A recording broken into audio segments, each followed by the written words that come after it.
My name is Eleanor Brooks. I'm 94 years old, and for most of my life I believed I had a good marriage. Not perfect, but good. The kind of marriage people point to and say, "Now that's a couple who made it work." We were married for 52 years, raised 3 children, paid off a small house, sat in the same pew every Sunday at St. Matthew's Church. If you had asked anyone in our town about my husband, Richard, they would have told you the same thing. Richard Brooks? That man is solid, reliable, kind. The sort of man who helped neighbors fix their roofs and carried groceries for elderly ladies in the parking lot. And I believed that too. For 40 years, I believed it completely. Richard and I met in 1952. I was 19. He was 23 and working at a hardware store on Jefferson Street. Tall, broad shoulders, that kind of quiet confidence that makes a young woman feel safe. Back then, safety meant everything. The world felt bigger than you, scarier. And when someone looked at you the way Richard looked at me that first night at the church dance, you felt like maybe everything would be okay. He asked me to dance. I said yes. We danced 3 songs. Then he walked me home. That was it. The beginning of the rest of my life. Or at least, what I thought was the rest of my life. We married 2 years later. Small wedding. White dress my mother stitched herself. Reception in the church basement with lemonade and sheet cake. No fancy honeymoon. Just a drive to Lake Michigan and 2 nights in a small motel. But I remember feeling something very clearly that weekend. Peace. Like I had found the person I would grow old with. And for many years, that's exactly what happened. We had our first child in 1956, a boy named Thomas, then our daughter Lily 3 years later, and finally Daniel in 1963, 3 children in a 2-bedroom house. Money was tight, but those were the years people always remember as the good ones. Summer evenings with the windows open, kids running through sprinklers, Richard coming home from work smelling like sawdust and engine oil. He worked hard, never complained, never raised his voice, never stayed out late. That last part is important, because when you live with someone long enough, you learn their rhythms, their habits, the small predictable ways their life moves from day to day. And Richard was the most predictable man I had ever known, until the year he wasn't. It was 1974. I remember the year clearly because Thomas had just started high school, and Richard had begun traveling for work. At least, that's what he told me. A supplier in another town. Sometimes 2 nights, sometimes 3. At the time, I didn't question it. Back then, you trusted your husband. At least that's what we were taught. And Richard had never given me a reason not to trust him. He called every evening, asked about the kids, told me about the road, little details that made everything sound normal. And for many years, I believed it. Life kept moving. Children grew, college, weddings, grandchildren. Richard and I became one of those couples people admired. You know the kind. The ones who sit together at family gatherings holding hands like teenagers. The ones people ask, "What's the secret to a long marriage?" Richard always answered the same way. He'd smile. "Look at me. and say, "Patience." Everyone laughed, and I would laugh too, because at the time, I thought that was the truth. Richard died on a quiet Tuesday morning in March. Heart attack. Sudden. No warning. Just a phone call from the hospital that changes everything. When you've been married to someone for half a century, their absence feels unreal at first, like they've just stepped outside, like they'll walk back through the door any minute. The house becomes very quiet, and the silence feels heavy. But grief wasn't the hardest part. The hardest part was what happened 3 weeks later. Because 3 weeks after Richard's funeral, someone knocked on my door. And when I opened it, I met a woman who changed everything I thought I knew about my husband. The woman at my door looked to be around 60, maybe a little younger. Dark hair with streaks of gray. She held a small leather purse in both hands, like someone gathering courage. For a moment, neither of us spoke. Then she said something that immediately made my heart feel strange. She said, "Mrs. Brooks?" I nodded. "Yes." She swallowed. "My name is Margaret Hayes." There was a pause, a long one. Then she said the sentence that turned the ground under my feet into something unfamiliar. "I think your husband was also my husband." I remember staring at her, not angry, not even shocked, just confused. Because when you are 94 years old, your mind moves differently than when you are young. You don't jump to conclusions. You wait. You listen. I said quietly, "I think you should come inside." She stepped into my house slowly, like someone entering a place they didn't belong. We sat at my kitchen table. The same kitchen table where Richard and I had eaten dinner together for decades. The same table where our children did their homework, where grandchildren spilled orange juice and laughed. Margaret placed her purse on the table, opened it, and pulled out a photograph. She slid it toward me. Before I say anything, she said softly, "I think you should see this." It was a photograph of Richard, much younger, standing beside a little girl, maybe 5 or 6 years old. The child had curly brown hair and bright eyes, and she was holding Richard's hand. On the back of the photo were 4 words written in Richard's handwriting.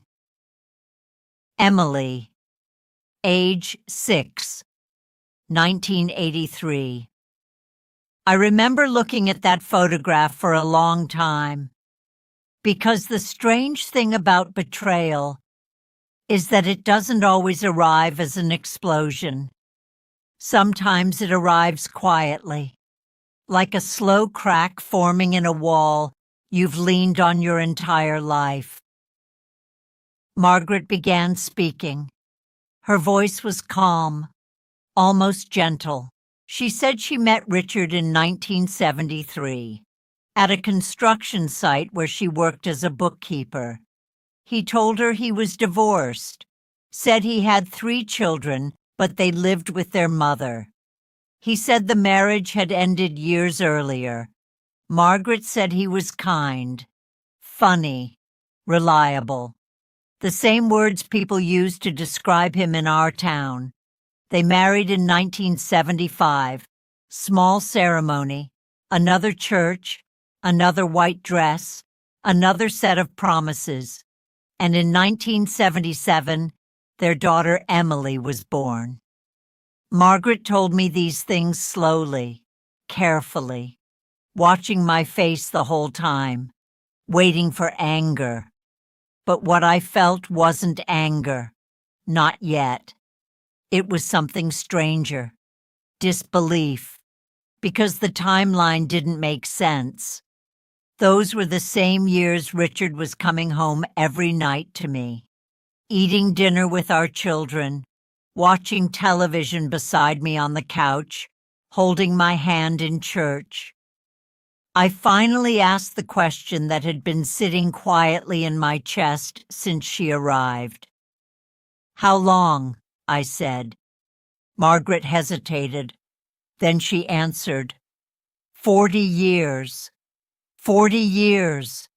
My husband had lived 2 lives, 2 marriages, 2 families, and somehow neither of us knew about the other. Margaret told me Richard worked construction projects in another town 2 hours away. That's why he was gone so often. At least that's what he told her. To her, he said he traveled back here to see his children. To me, he said he traveled there for work.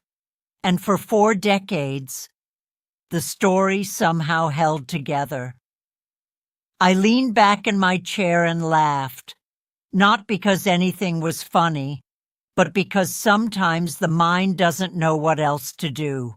40 years, 2 families, 1 man moving between them like someone switching trains. Margaret reached into her purse again.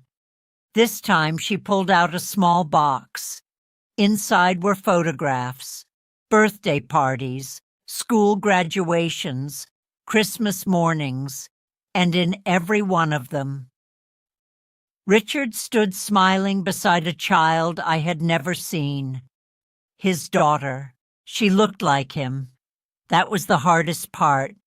The same eyes, the same smile, the same way his head tilted slightly when he laughed. Margaret said something then that I will never forget. She said, "I didn't come here to hurt you. I came because Emily deserves to know her father's other family." She paused, then added softly, "And because I think you deserve to know the truth too." The truth. That word sat in the air between us, heavy, because the truth had lived quietly beside me for 40 years, and I had never seen it. I asked Margaret one last question. "Did he love you?" She looked down at the photographs, then back at me, and answered honestly, "Yes." Then she said something even harder to hear. "And he loved you too." That night after Margaret left, I sat in the living room alone, looking at the wall where Richard's photograph hung. For 52 years, I believed I understood the man in that photograph. But now I realize something unsettling. You can share a life with someone and still only know half of it. 3 days later, I met Emily, Richard's daughter, and that moment changed everything again. 3 days later, Margaret called me. Her voice sounded hesitant. "Emily would like to meet you," she said. For a moment, I didn't answer, because I wasn't sure what that meant. What exactly was I supposed to be to this woman? Her father's other wife? A stranger? A reminder of something none of us had chosen? But I said yes, because after 40 years of lies, truth deserved at least one honest moment. We met at a small cafe halfway between our towns. I arrived early, 94 years old, and still nervous like a schoolgirl. I watched the door. Every time it opened, my heart jumped. Then finally, she walked in. And I knew immediately who she was. Not because Margaret had shown me photographs, but because she looked exactly like Richard. Same eyes, same calm expression. Even the way she walked across the room reminded me of him. She stopped a few steps from the table and said softly, "Mrs. Brooks?" I nodded. She smiled nervously. "My name is Emily." She sat down across from me. For a moment, we both just looked at each other. Two strangers connected by the same man, the same 40 years, the same lie. Finally, Emily spoke. "I don't really know how to start this conversation." I nodded. "Neither do I." She laughed softly, the same quiet laugh Richard used to have. Then she said something that surprised me. "My father talked about you." I felt something tighten in my chest. "He did?" Emily nodded. "He said you were the strongest woman he ever knew." That sentence hung in the air between us, because strength was not what I felt in that moment. Confusion, sadness, a strange curiosity, but not strength. Emily pulled a small envelope from her purse. "My mother found these after he died," she said. "They were letters." She slid them across the table toward me. "They were never sent." I opened the envelope slowly. Inside were 3 letters, all written in Richard's handwriting. The first one was dated 1989. It began, "Eleanor. There are things I should have told you a long time ago." I stopped reading. My hands were shaking, because suddenly the truth felt closer than I had expected, and I wasn't sure I was ready for it. Emily watched me carefully. "You don't have to read them now," she said gently. But I shook my head. "No. If I've waited 40 years for the truth, I can wait another minute." The letter continued. Richard wrote that he never planned to live 2 lives, that he met Margaret during a difficult time when work kept him away from home, that he told one lie, then another, and before he realized what was happening, he was living 2 separate lives, 2 families, 2 homes, 2 versions of himself. The second letter was harder. It was dated 1997. He wrote, "I keep telling myself I will tell you the truth next week, next month, next year, but the years keep passing, and the longer I wait, the harder it becomes." I closed my eyes for a moment, because that sentence explained something I had wondered about all my life: how someone could carry a secret for so long. The answer was simple. Time makes lies heavier, but it also makes them harder to move. The third letter was written in 2009, only 2 years before Richard died. His handwriting was shakier, more uncertain. The last paragraph read, "I don't know if I will ever have the courage to tell you everything. But if you ever discover the truth after I'm gone, please believe one thing. I loved you. I just didn't know how to stop the life I had created." I folded the letter carefully and looked at Emily. She was watching me the same way people watch storms, quietly, respectfully, waiting to see what happens. "Did you love him?" she asked. I thought about that question for a long time. Then I answered honestly, "Yes." She nodded. "I did too." That moment was strange, because suddenly the anger I thought I would feel wasn't there.